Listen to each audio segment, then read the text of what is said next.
Bonjour à toutes et à tous, aujourd'hui je vais vous présenter la compétence D2.1 pour maîtriser son identité numérique privée, institutionnelle et professionnelle en rapport avec le C2I. Donc je vais vous présenter et vous expliquer comment paramétrer sa confidentialité et sa sécurité à travers deux moteurs de recherche qui seront Firefox et Google Chrome. Commençons par Firefox. Nous allons commencer par nous rendre dans les options. Donc, plutôt les onglets Vie privée et Sécurité vont nous intéresser aujourd'hui. Vie privée vous permet, lorsque vous vous rendez dans un onglet Privé, de maîtriser la confidentialité et l'historique de vos recherches.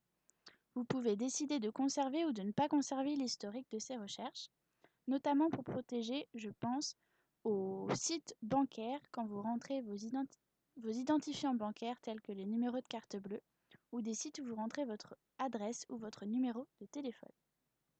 Lorsque vous naviguez sur ces pages, vous pouvez choisir dans la barre d'adresse de vous suggérer un historique ou un marque-page.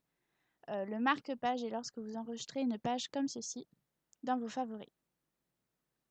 Ensuite, pour la sécurité en général, vous avez 3 cases que je pense qu'il faut laisser cocher, car cela vous indique et vous signale lorsque des sites ou des attaques sont faites sur votre moteur de recherche. Ensuite, il y a l'histoire des identifiants.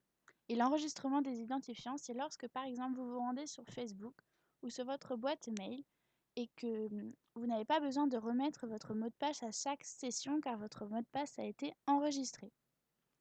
Firefox vous permet une option supplémentaire sur ces mots de passe, c'est de créer un mot de passe principal. Cela permet de protéger les informations sensibles comme ces mots de passe qui sont déjà enregistrés en vous demandant de saisir le code principal lorsque vous vous connectez à votre session Firefox pour bien vous identifier. Vous n'avez qu'à remplir votre mot de passe et le ressaisir. Voilà pour Firefox. Passons à Google Chrome. Nous allons tout d'abord nous rendre dans Paramètres. Nous allons descendre un petit peu et faire les paramètres avancés. Au niveau de la confidentialité, il faut cliquer sur Paramètres de contenu. Donc, par exemple, il y a les paramètres des cookies.